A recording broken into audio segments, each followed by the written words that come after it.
Welcome to the Visual Storytelling Podcast. My name is Fred Ranger, and I'm so happy that you're joining us this week for another inspirational conversation. This week, I have a very special guest. His name is Dan Baker, and he's a photographer based in the UK. He spends most of his time capturing the beauty and uniqueness of the British seaside. Dan, welcome to the show. Well, hi. Thank you very much for having me. Well, you know what, Dan? I've been a big fan of your work, especially, of course, the whole Seaside series that you've been publishing over at your Instagram. And also, I know you've exposed some of those images throughout various exhibitions. But before we talk about the images, can you walk us through a bit more on who you are and actually what brought you to photography in the first place? Yeah, so I guess I am a quintessential seaside photographer based in the UK. I got into photography years ago, like ages. This was back when I was at college. So I'd gone through school and I knew I wanted to do something artsy. So I turned up at college and thought, I'm going to do like art and whatever else, graphics and some other bits and pieces like that. And I needed a fill-in subject. And the only one that sort of seemed that it would be a nice fit was photography. And I thought, that'd be quite nice. It'll complement, obviously, drawing and everything like that. And I started doing it, and then I absolutely fell in love with the medium of it. This is quite a few years ago now. So this is when we was in the darkroom, and we was hand printing black and white images. So we went through the entire process of doing that. And I think the first time, and I'm sure most people that have shot film and developed and printed themselves will understand the process. And that first time you actually develop or you see an image coming out of the dev, and it's a magical experience. And I think the first time I saw it, I was absolutely hooked, as many people in the past have been too. So that's where it all kicked off for me. And then it went from being like this side project of it'll be a nice fill-in subject to quickly the main thing that I was actually interested in. And then from there, I just basically carried on. I took I had an opportunity to take it to a degree level. So obviously I grabbed that, did my degree in photography, and then, well, that was 2009 when I graduated, and I've never really looked back from there. Nice. And we were discussing pre-show about the fact that you're pretty much far away from the creative hub, let's just put it this way, that is London. You're a bit more north, you were telling me, and the scenery is very different. The fact that there's not a lot of photographers at the end of the day. So can you explain to us how it helped shape the photographer you are today? Yeah, so I'm somewhat isolated, and part of that is, it swings and roundabouts. It's nice at like certain levels because I'm not competing with anyone. Not that I think photography is a competition. In fact, I think it's the opposite. But there's nobody else that's potentially influencing what I'm doing. I'm very much on my own. So I don't have anyone's shoulder to look over and think, oh, that's an interesting way of doing something there. I just have to figure it out on my own, and that's the only way I can do it. So it's been a bit of a learning curve because there's no one to be able to lean on other than sort of past masters that have photographed coastal, or there's practicing photographers today that photograph the coastlines. But these tend to be of a higher caliber. We're talking magnum photographers, because this is the work that floats to the surface and becomes popular, and you can actually see it if you just type in seaside. It's the type of stuff that'll come up. So yeah, I'm somewhat isolated, but there's a positive to it. Obviously, the fact that it's pushed me to do very much carve out my own voice, but the negative is I don't have that many people to bounce off. Sometimes it's nice to be able to take that walk and have a discussion. And I've got a few friends that will come over, but they're one of the closest is like an hour away. But as we were saying just before we started, like an hour's drive in the UK isn't exactly close. I know that sounds silly to someone like a Canadian. I'm sure an hour down the road is probably not far at all, but for me, it does seem a bit of a journey. Yeah, man, it's funny how depending on where you live, distances are relative at the end of the day. For us, an hour is just going to see our closest friend, I guess. No, I'm just kidding. But I think you're totally right in saying that it does influence the way you shoot or what you capture or know. You did mention some influence and going back to some of the greatest. I'm sure, we're all aware of Joel Maurit's take on the seaside. Also, he spent a lot of time, which is very different than his core, DNA work. But who are those guys that you looked up to and you're like, wow, okay, if I can be half as good as these guys, I've done something I've contributed to photography.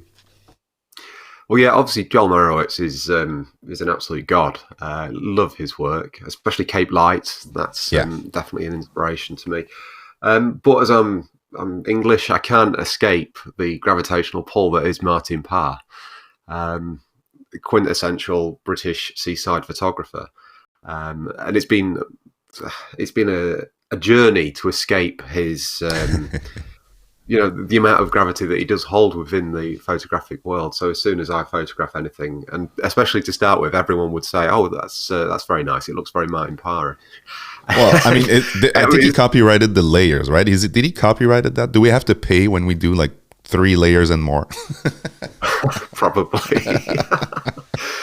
But yeah, it's there's quite a few. Obviously, Parr is another one. He's a massive favourite of mine. It might surprise you to learn that I quite like the colours of Alex Webb, for example. Obviously, it's not known just to photograph coastlines, but just the way that he does, layer his compositions, the colour, the approach to people. It all works. It all adds up. And then there's many more as well that's on top of that. I mean, there's like Parr's influence, which was Tony Ray Jones. I love that. I love his work. And then William Eggleston, the abstraction, the idea of just being so free to be able to photograph whatever takes his eye. I take that and I run with it very much with the work that I make. I want to take a moment to pause here because you mentioned, being free to photograph whatever you want, and yet you've found a way to have consistency in your work. So can you talk about the creative process and what makes you click on that shutter and think or not think, I don't know, we're about to find out, about consistency in your work and how you create a body of work that holds together? Yeah, so it's almost an accidental discovery. It's like a self-discovery, I think, that I found. I didn't really know what I was looking for, but I knew, when you see something and you go, I like that, but I can't tell you why.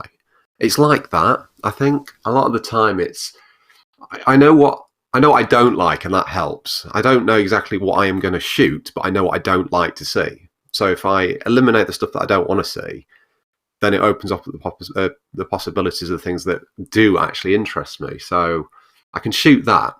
And obviously, like today, most of us are digital photographers because we have the technology and it's pretty good now. And film is bloody expensive.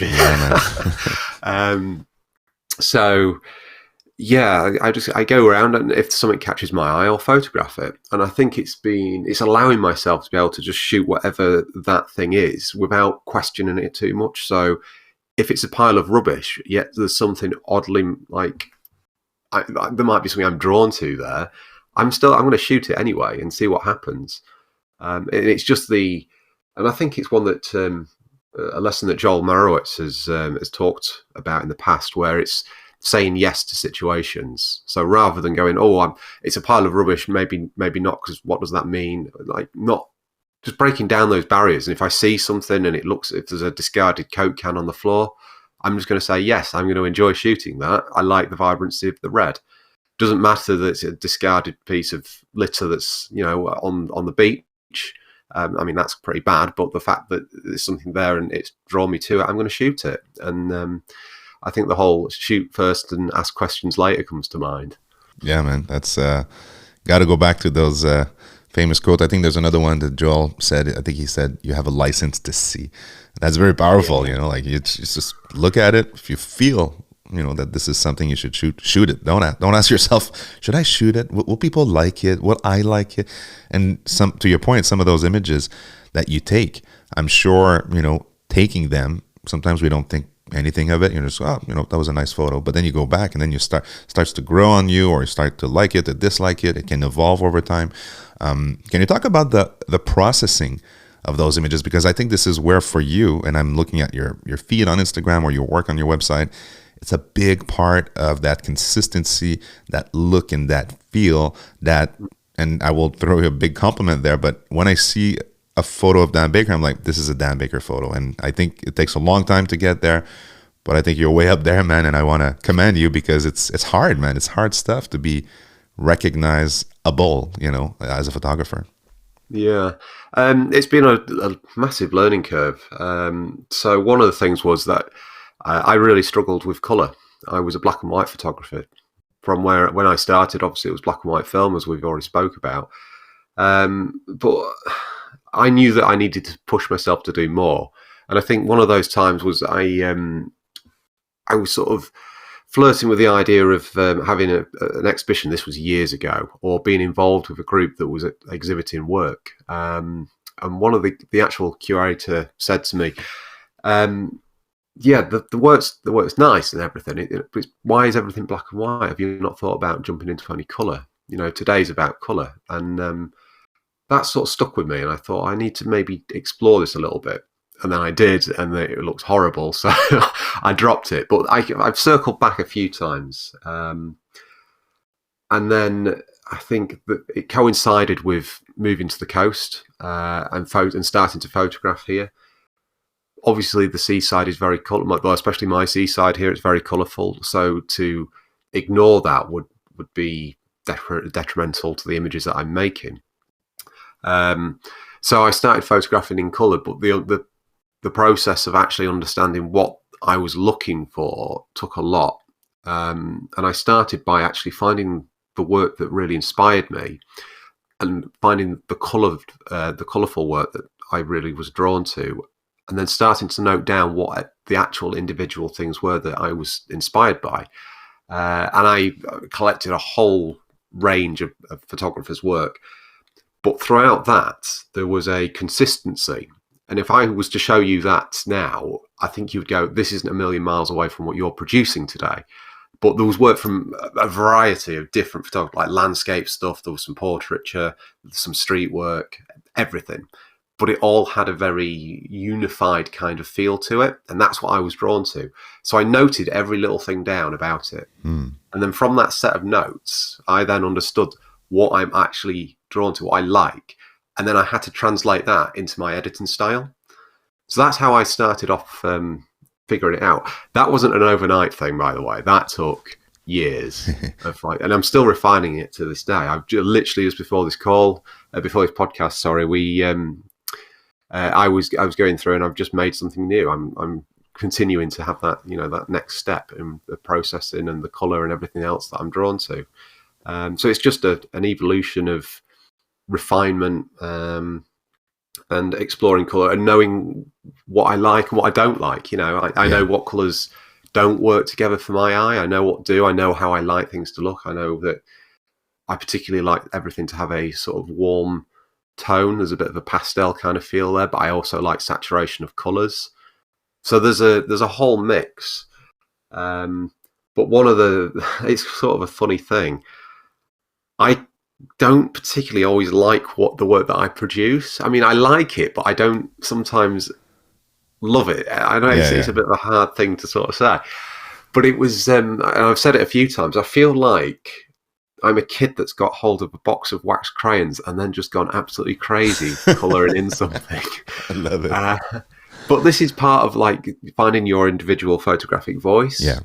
I think that I've got to allow myself to do that. If I don't, I'm denying who I am and I'm denying my voice. So I see work that I really love and it's so subtle and delicate and the colours just melt magically into one another. And then I see the work that I produce and it feels somewhat more clumsy. But I can force myself to work in this other style. Yeah. But then I naturally gravitate back towards what I do.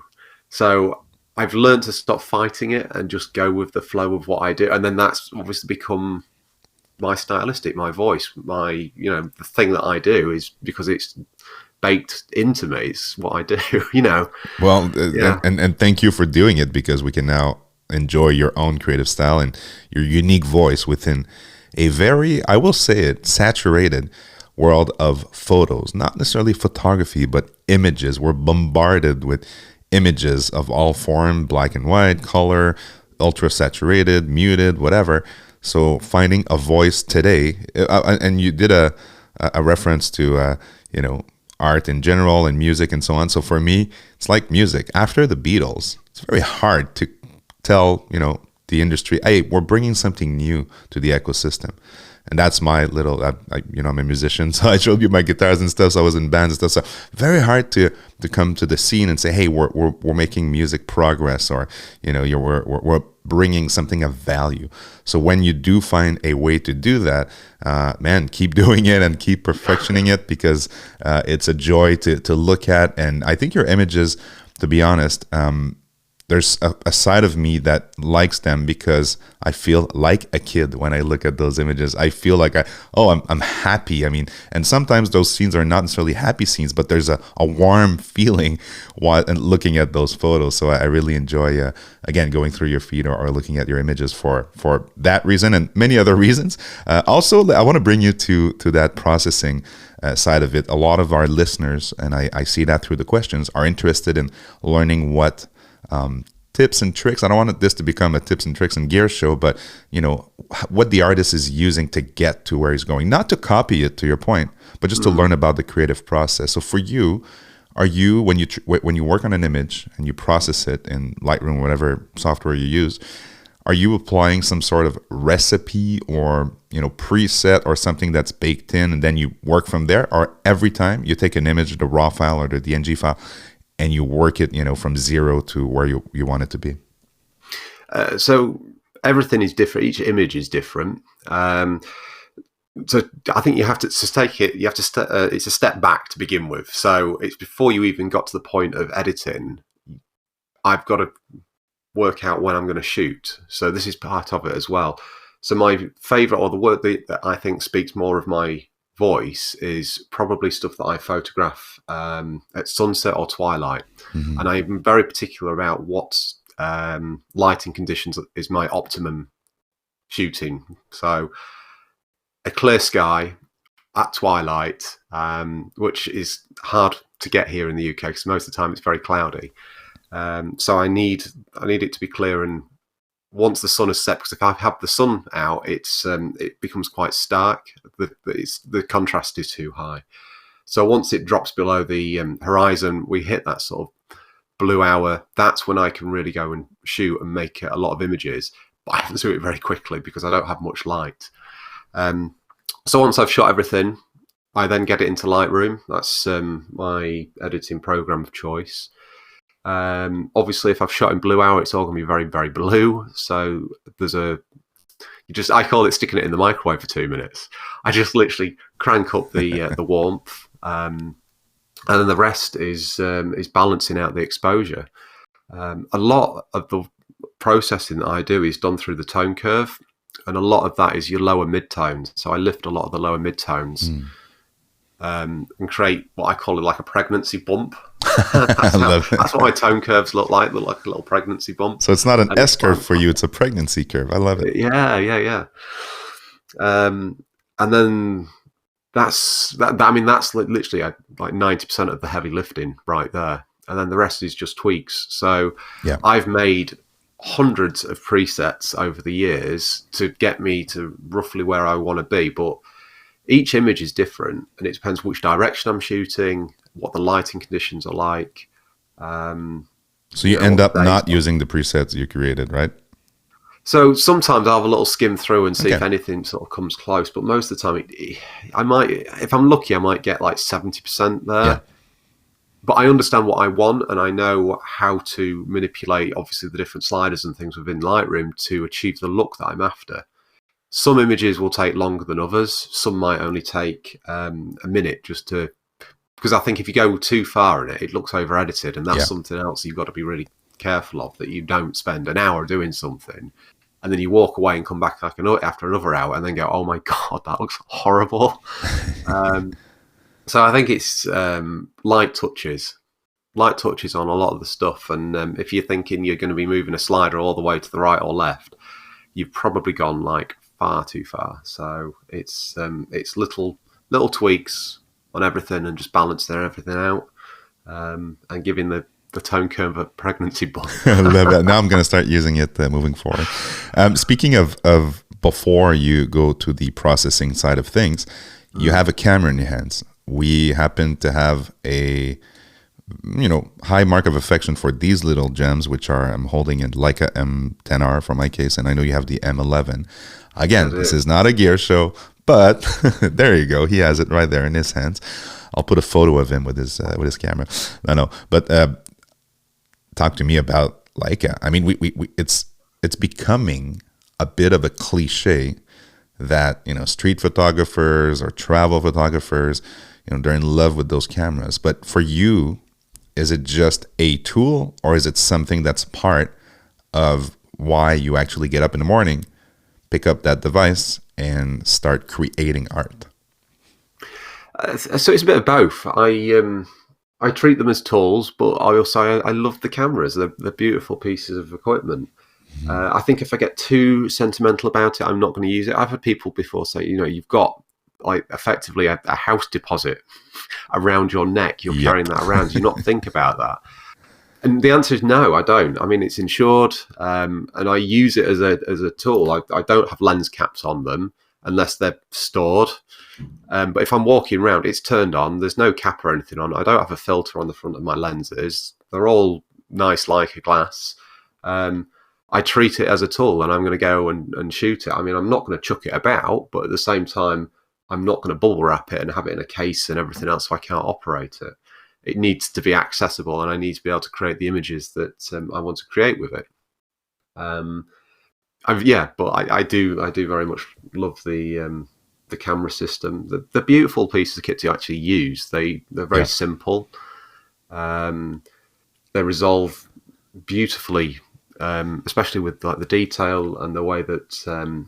Depending on which lens you're using, I've got a 35mm. I'm a 35mm guy. That's my 35 Chron or Lux. I've got a few. So I've got the Lux. I've got the this what I'm currently using. This is my go-to lens at the moment. Is my 35 Summicron. Yes. And it's the version 4, which is titled the King of Bokeh. Yeah. Super tiny, also not heavy. Love it. It's not. It's tiny. That's the whole thing. That's why I love it as well. It's a tiny little light lens. It doesn't particularly look a lot. It's quite discreet. I can get in the middle of situations and shoot, and people just think, you turned up with your granddad's old camera. You can't be doing anything particularly serious there. So you can get away with a lot of shots with it as well. But yeah, beautiful piece of kit. I love to use it. I just enjoy the whole process with it. I think it's part of it. Maybe it even inspires as well. Well, I'm the bad person to say the opposite. I have an M6, an M10R, and also a Q2. So you did mention 35mm. Were you always 35mm shooter? I mean, most of people really like 28 on these little bodies, and some of the people are a bit more like me. I love my 50, although 35 is way more versatile when I travel.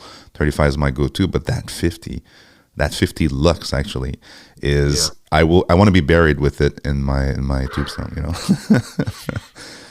How about you? I've got exactly the same. So I've got a 50 Lux. I sometimes use. I've taken it out recently to try and mix it up. Sometimes it's just nice to do something a little bit different.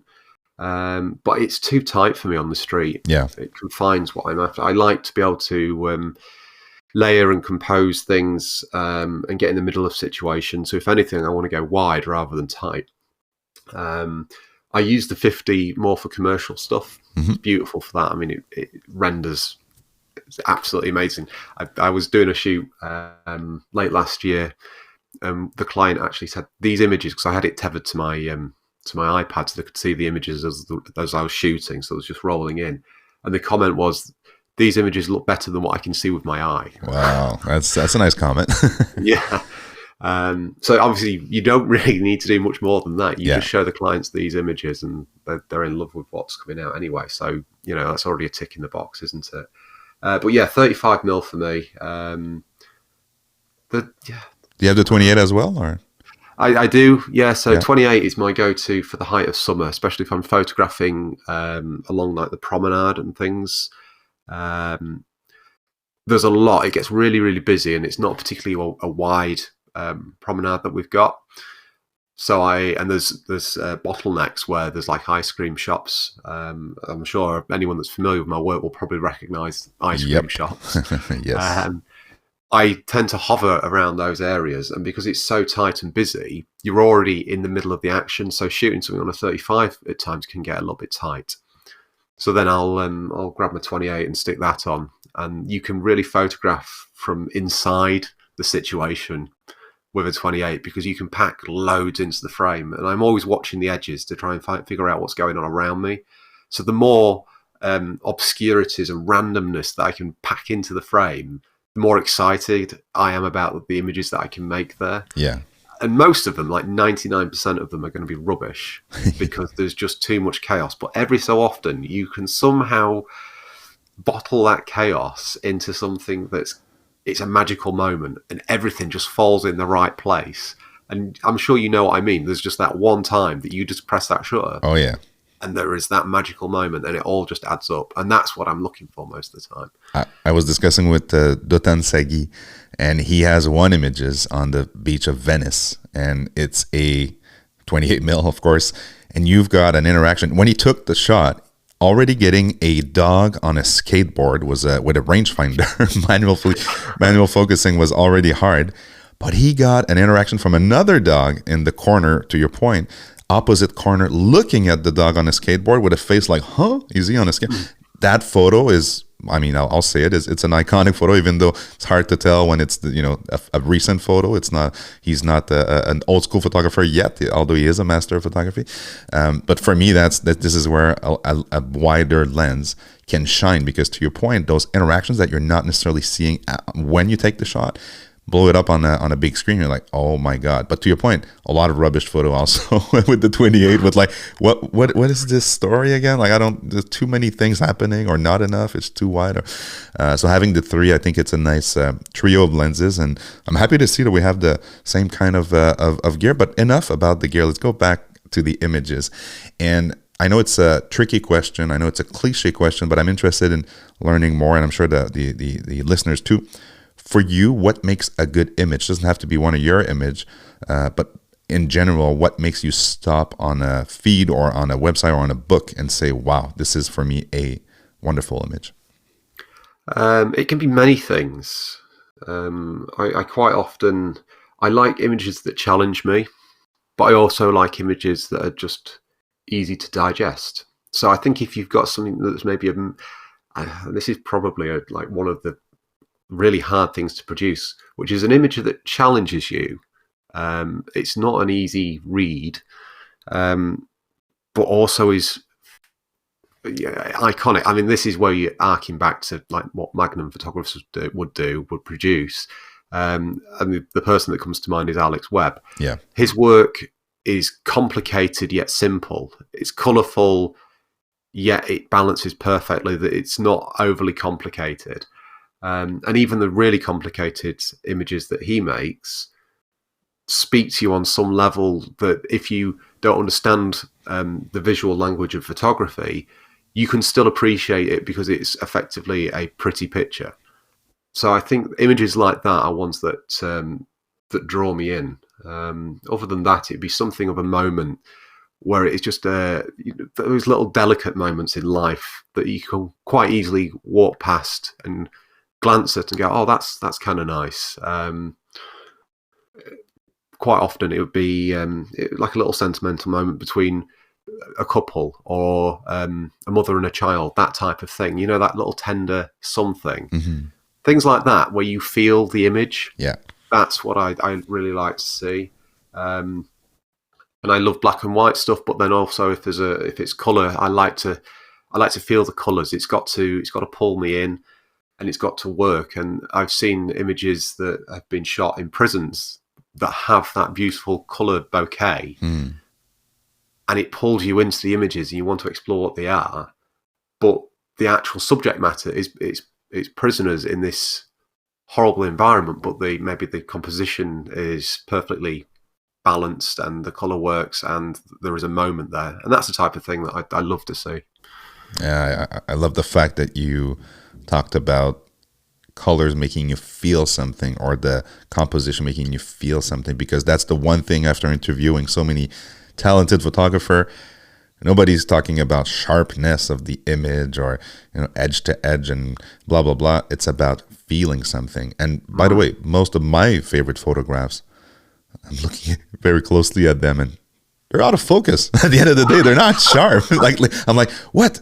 Soil lighter is not taking sharp photos? No, he is. He's going with the feel, and that's probably one of my favorite photographers. But yeah, and Henri Cartier-Bresson, albeit, I mean, the equipment was a little bit harder than our equipment to operate and to get sharp photos, but still, I mean, that camera that we talked about, we're kind of using the same system as these guys, so it's okay to have a photo that makes you feel something, but that's not technically perfect. And that's something, if this podcast can bring value to the audience, is please stop watching those YouTube videos that talk about end-to-end sharpness. If you're into that kind of thing, please be my guest and buy a Sony. You'll be very happy ever after. But if you are into the pursuit, that's hard for a Frenchie, of the art of photography, then open your mind, to feeling stuff through either taking a photograph or watching an image or looking at an image.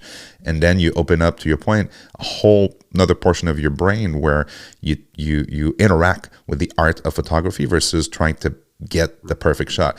And there is a place for perfect shots. You mentioned commercial work. I'm pretty sure that you want to take sharp photos for your clients.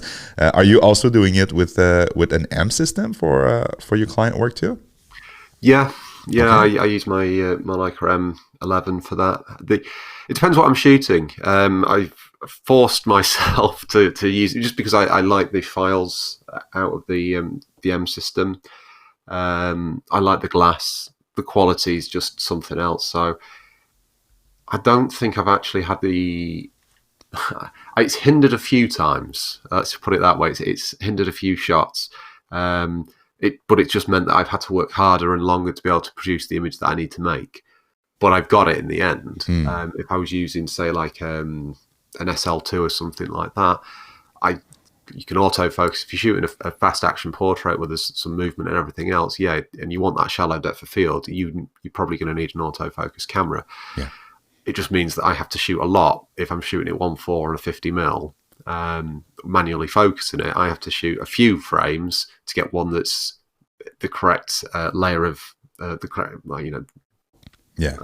depth of field for the eyes to be in focus and all that sort of stuff. But yeah, if I can do, I'll use it. I was on a shoot once, and I was handed a Sony camera.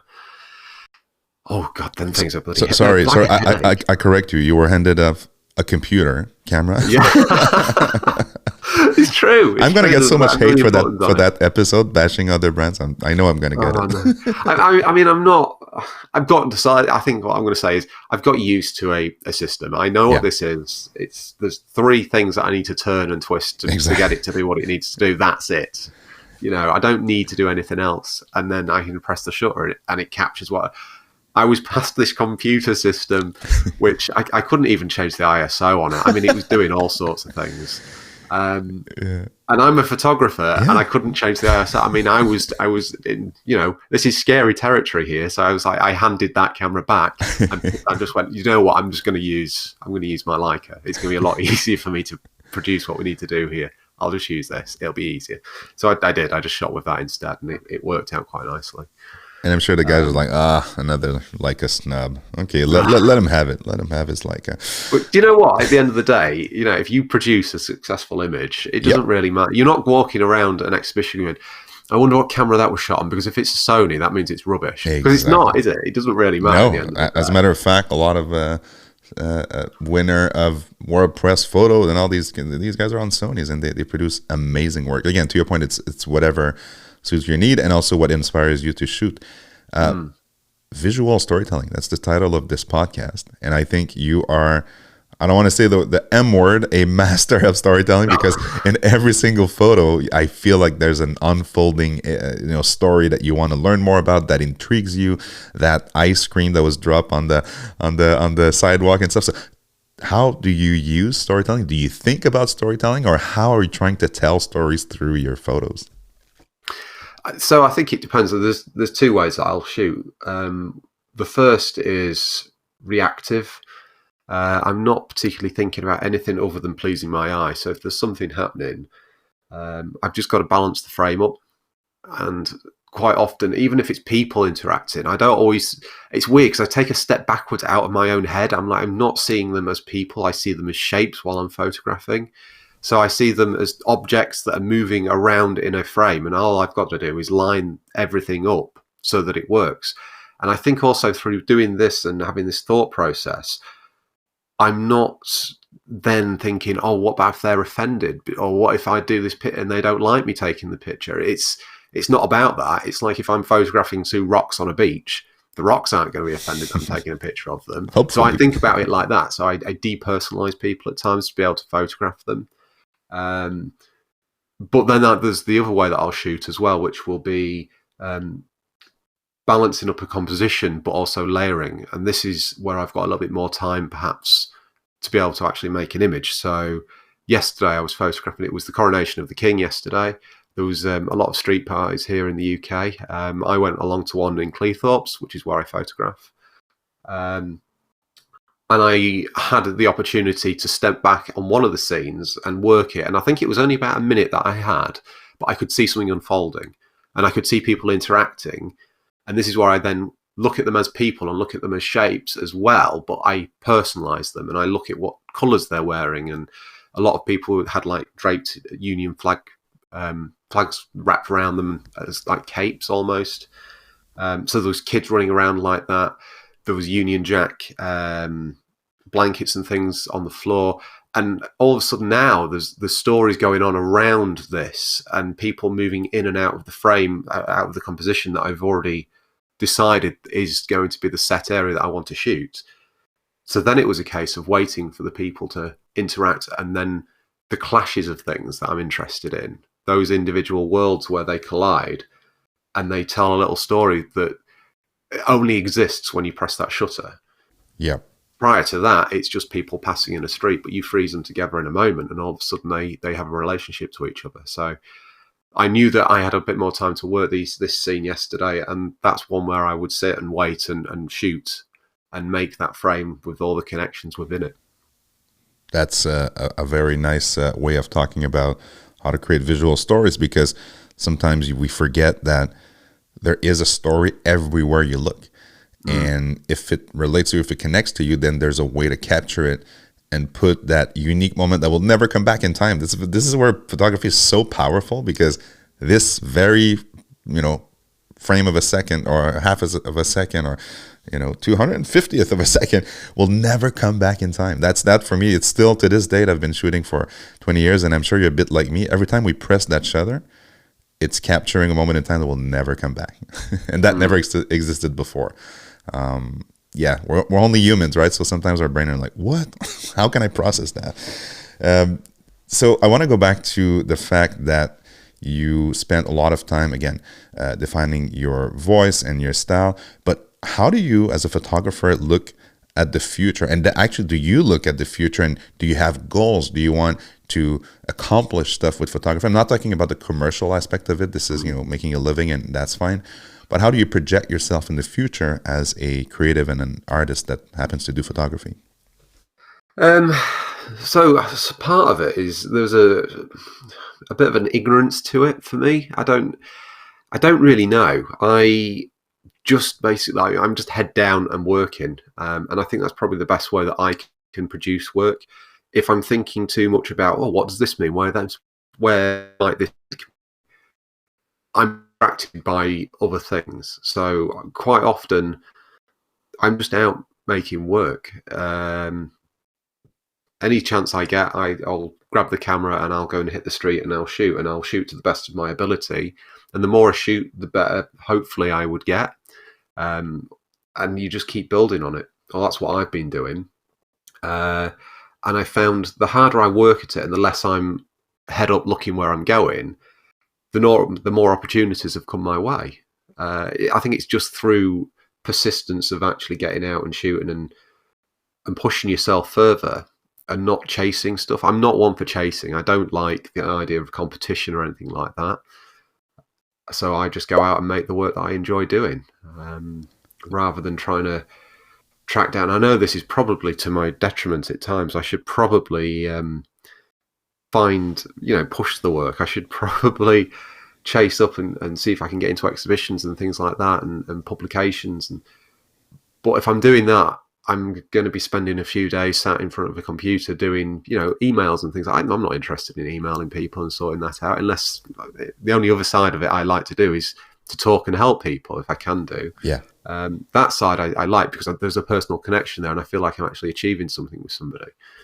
But if I'm emailing someone for the chance of them maybe liking the work that I'm making, I see it as a bit of a waste of my time. And I don't mean that in a flippant kind of way. I just mean that as in, I know that if I'm doing that for an hour, and it's going to take me a while to write it down because I'm dyslexic, so it's going to take me ages to write the email and get it right. I'm not out on the street shooting, and I prefer to be out there shooting. And if someone's actually interested in the work, hopefully they'd maybe come across it and they'll reach out to me, and that's what I'm actually interested in. Well, thanks to the social web, I think they can find your work pretty easily if they want to dig a little bit deeper and understand your photographic approach and so on. You did do an exhibition with Roman Fox, if I'm not mistaken, right? I saw that online. I did. Yeah. How was that? That was amazing. Yeah, we had the opportunity. So my friend David put the exhibition on. I hadn't actually met David before. I call him my friend. He is my friend now. He had reached out through Instagram and said that there's an exhibition, or he's putting an exhibition together to help save a school, an art school, which is down in the southeast coast of the UK. Would I like to get involved? And I said yes, absolutely. It was an opportunity to actually help save an art school, so that was a tick in the box, and it was a chance to exhibit some work in a new area, so that was another tick. So yeah, I jumped at the opportunity, and then followed by the question of, who else is going to be exhibiting? Yeah. And then he told me, we got these other really fantastic photographers, so it was amazing to be able to actually put that on, see their work as well, and then have the opportunity for us guys to hang out. And like I mentioned, I don't really see that many other photographers around where I work. So to have this effectively a hub for a weekend of some extremely talented individuals was an amazing opportunity. Just even go out, have the opportunity to shoot with one another, and then at the end of the day, go and have a meal and sit down. And we did one evening, we sat around a big round table and had a few drinks and just talked creativity. And it was probably one of the best photographic conversations I've had in a long time. It was great just to have that open and honest conversation about things within the photographic world, our processes, everything. There was no bullshit there. It was just, this is us. This is what we do, And so it was fantastic. It really was. And you were surrounded with other hardworking photographers. Again, I relate a lot to Roman Fox because he's always there in the street shooting. Add to that, he's filming YouTube videos. Man, I don't know how this guy do it, but he's pretty passionate, pretty dedicated. And also he finds a way to be helpful along the way. Doing what you just described, the exhibition, but also giving back to the community through his YouTube channel and so on and so forth. So for me, I really respect guys like that because that's pure dedication, time, effort. And at the beginning, I remember, because I was following him since day one, he even put his own money in there to start things up. And now he's getting the success that he deserves, to be honest. I truly believe it. So I'm glad to see you were part of that very talented and passionate and hardworking group because, to your point, when you're isolated for a long time, you're like, why am I doing this? And who can I relate to? And so on. So I'm happy to see that there was a creative hub that you could access and that you've been participating. Can people still see the work that was exhibit there? Like, is there a website or something? Or is it like it was a one night and then that's it, that's all? Yeah, unfortunately, it was a one-off thing. Okay. I mean, there might be an opportunity at some point in the future for us guys to get back together, but it was a one-off exhibition that lasted for a couple of weeks at the art school. We did a really successful opening night, Nice. and then through the entire exhibition, we managed to sell quite a number of the framed prints, some actual unframed prints as well. So it was just the actual prints themselves, books and zines and all sorts of bits and pieces, and all that money then helped. It went towards helping save the school. That helped them save that school. So that was really, really good for us and for the actual outcome of everything as well. So hopefully at some point in the future, they might invite us all back and we could maybe do something else along those lines. But yeah, unfortunately, the exhibition is now over, and yeah, the ones that had managed to make it along, they hopefully they really enjoyed it. Well, I know that us guys that was there, we really did on the opening night and that weekend, and then yeah, onwards and upwards, maybe on to the next one. yeah, man. And I guess it was a pretty unique event that if you were there, you got a chance to see it and help the kids for the school along the way. It's pretty, again, very powerful story where taking photos can help, schools and kids and so on. That's a thought that I really like, because we talk about commercial aspect of it, which is fine. We all need to make a living, but if the camera can actually help others and especially kids, that's I'd love the sound of that. Yeah, yeah. So what's next for you? So do you see yourself shooting that seaside story, I'll call it story, for the foreseeable future? Are you interested in venturing in other types of projects or long-term projects? What's the next step for you? Well, I did a project, the first long-term one, and really serious one, where I buckled down and decided I was actually going to concentrate on something, was the project called By the Sea. And that's where all this journey started for me.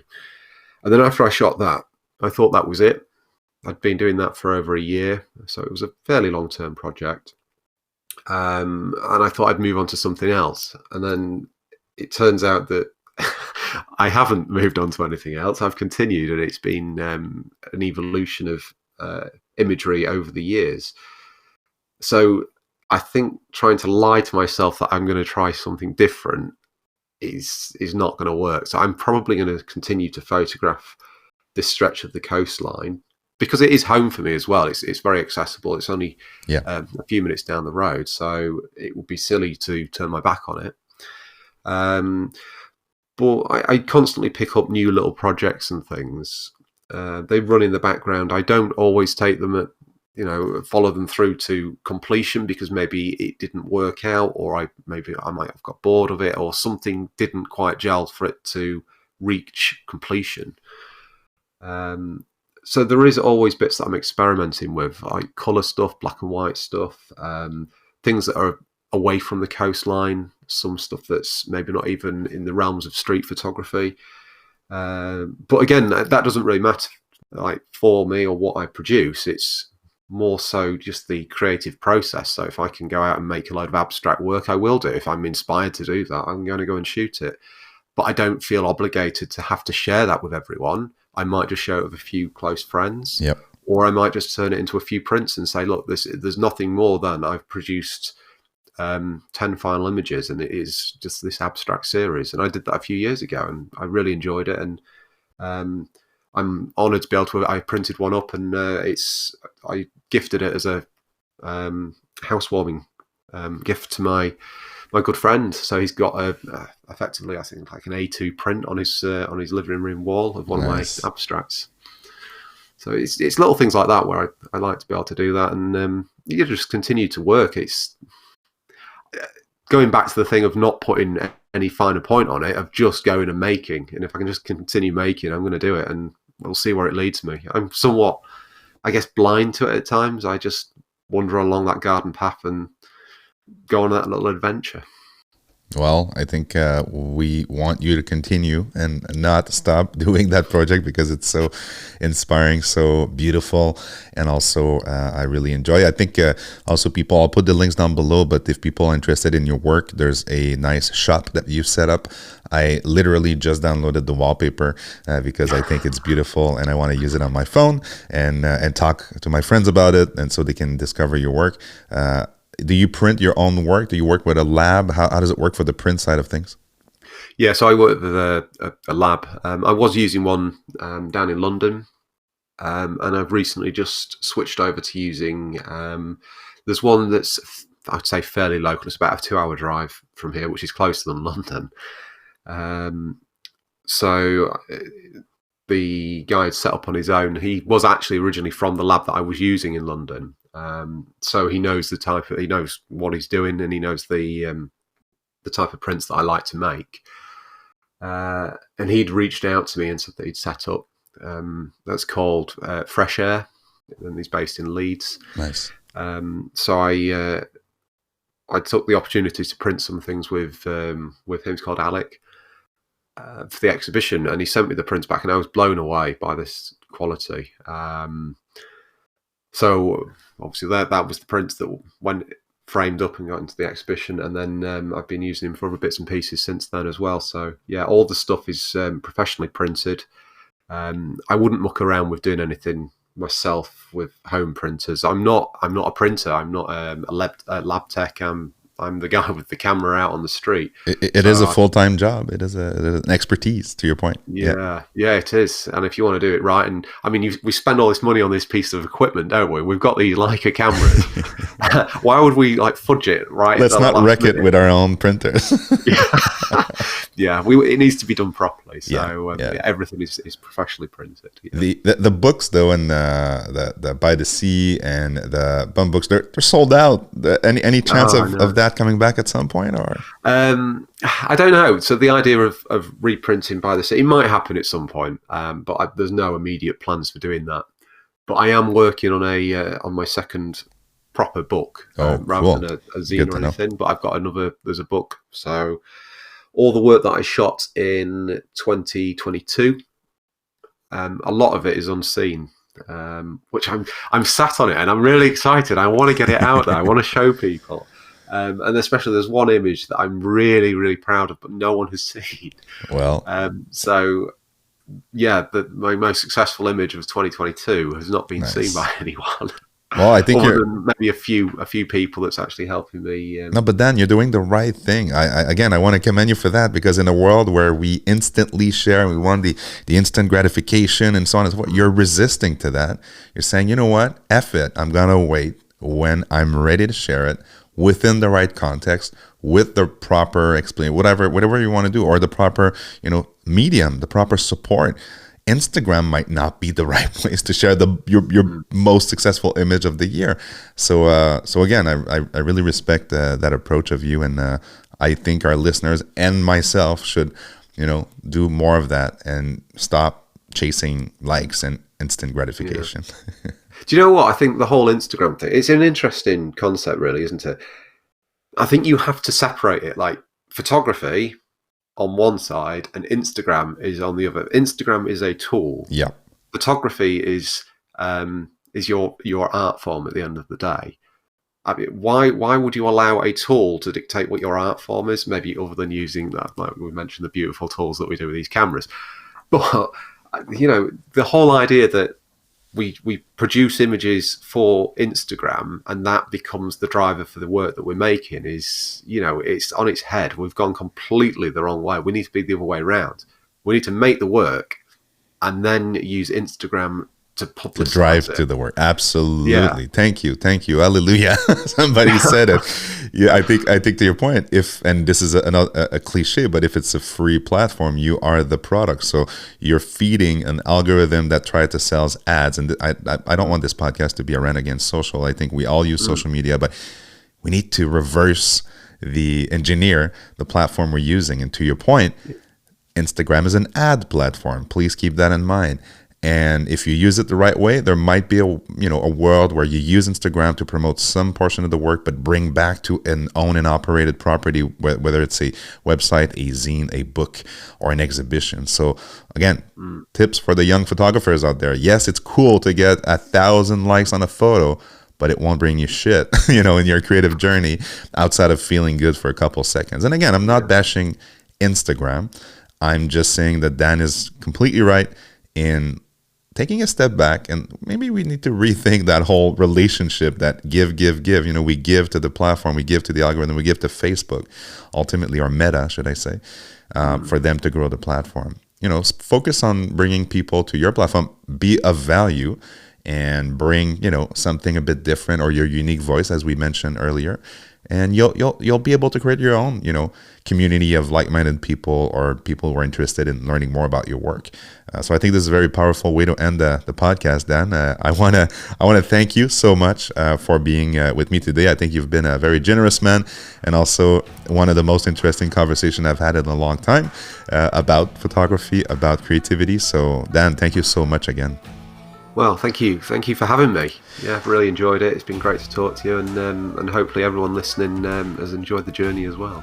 You know what? I invite everybody to go see Dan's work. I will put his website and his Instagram if you're into that too. And if you have any questions for Dan or myself, please make sure to ask them in the show on Spotify. This is a new feature that I just activated a few weeks back. So this is one way to reach out to me. But I'm also on all those platforms that we just mentioned. I am Fred Ranger on Instagram, on YouTube, and all these great platforms that we use. And I invite you to give this podcast a 5-star review if you enjoyed it. If you enjoyed the conversation we had with, Dan today and the other photographers that I usually interview on this podcast, please do so and share it with a friend. I'm sure there is one of your friends that could benefit from hearing these type of conversations. So again, I've been Fred Ranger. Dan Baker, thank you so much again for your time today. And I wish you a very pleasant reminder of your weekend. And I hope that we are going to connect soon. Cheers.